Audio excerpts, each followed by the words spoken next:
7 standar kecantikan paling gila dalam sejarah, bahkan sampai mematahkan kaki mereka. Langsung aja kita bahas yuk.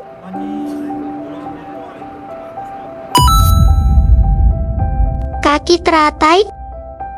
Bayangkan setiap langkah yang kamu ambil terasa seperti berjalan di atas pecahan kaca. Tulang jari kakimu sengaja dipatahkan, ditekuk ke bawah telapak kaki, dan diikat seerat mungkin sampai membusuk. Di Kekaisaran Tiongkok, rasa sakit yang tak tertahankan ini adalah harga yang harus dibayar demi sebuah pujian.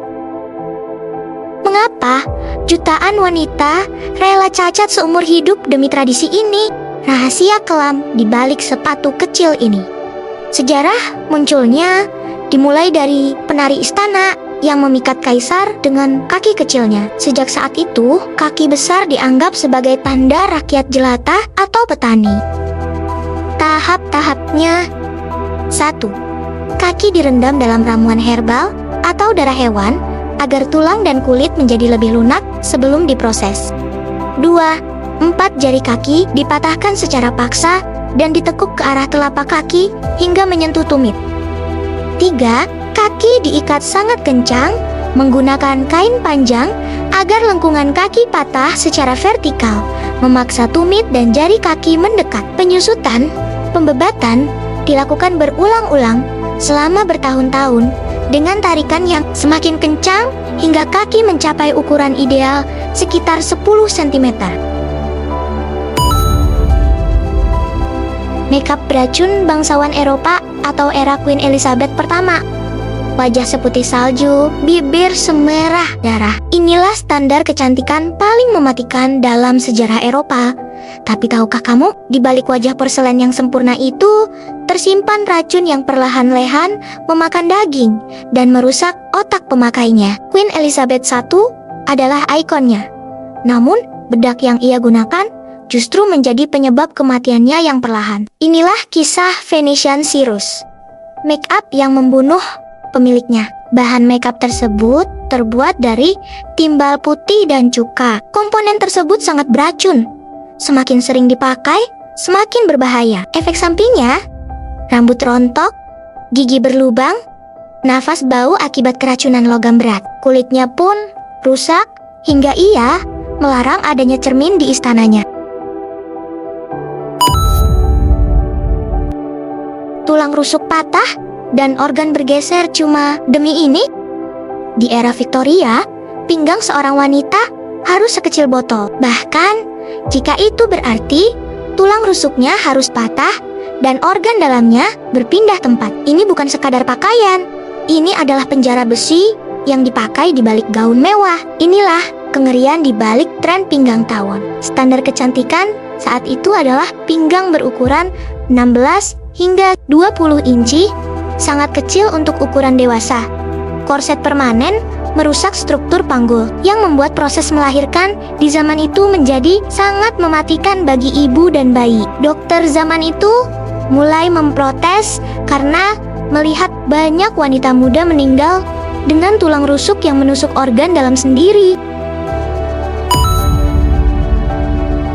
Bayangkan, kamu harus mencabut rambut dahi satu persatu setiap pagi hingga garis rambutmu mundur jauh ke belakang kepala. Di abad pertengahan, dahi yang lebar dan licin bukan sekadar tren, tapi simbol kesucian dan status sosial tinggi. Tapi tunggu, sampai kamu tahu bahwa mereka juga mencabut bulu mata dan alis sampai botak demi terlihat seperti malaikat. Mengapa wanita Eropa rela terlihat aneh di mata kita sekarang demi standar kecantikan ini?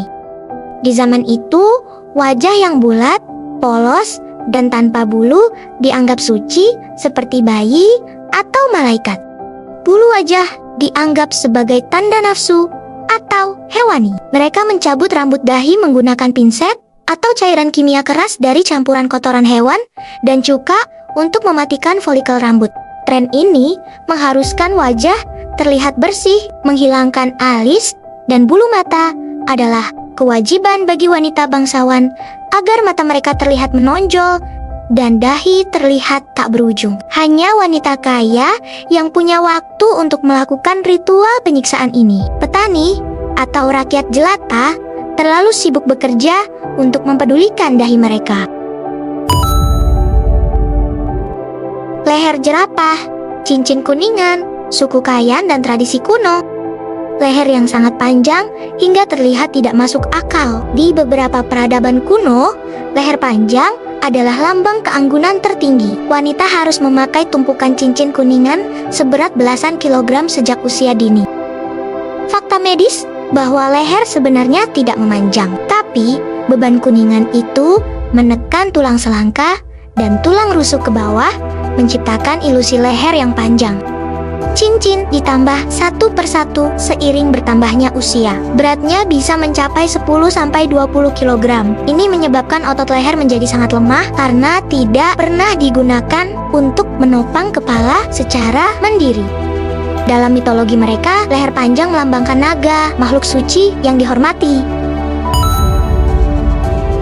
Pernahkah kamu melihat tengkorak manusia yang bentuknya memanjang seperti alien? Ini bukan rekayasa, melainkan hasil dari prosedur ekstrem yang dimulai hanya beberapa hari setelah seorang bayi lahir. Di Kekaisaran Maya, kepala yang bulat dianggap jelek dan rendahan. Para orang tua akan menjepit kepala bayi mereka di antara dua bilah kayu demi satu tujuan: memiliki kepala lonjong seperti jagung, simbol kemakmuran dan dewa. Prosedur ini dilakukan saat bayi baru lahir karena tulang tengkorak mereka masih sangat lunak dan bisa dibentuk. Semakin lonjong kepala seseorang, semakin dianggap cerdas, dekat dengan dewa, dan memiliki kasta yang lebih tinggi di masyarakat. Perampingan tengkorak dengan sanggul dinasti Joseon.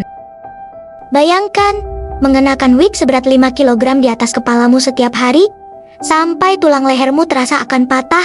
Di zaman dinasti Joseon, Korea, rambut palsu raksasa yang disebut gache adalah lambang kekayaan. Tapi, tren ini menjadi begitu mematikan setelah seorang pengantin wanita tewas di hari pernikahannya hanya karena mencoba berdiri dengan rambut ini. Inilah standar kecantikan paling berat dalam sejarah Asia.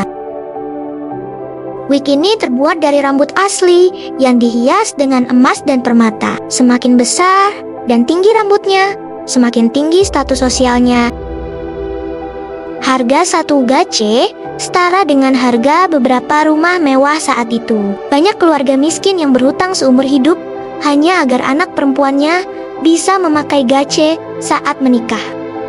Karena saking mematikan dan membuat ekonomi kacau, Raja Yongjo akhirnya melarang penggunaan gache secara total dan menggantinya dengan sanggul sederhana.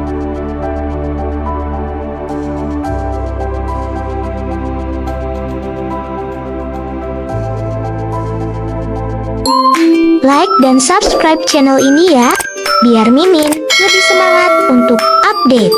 Terima kasih.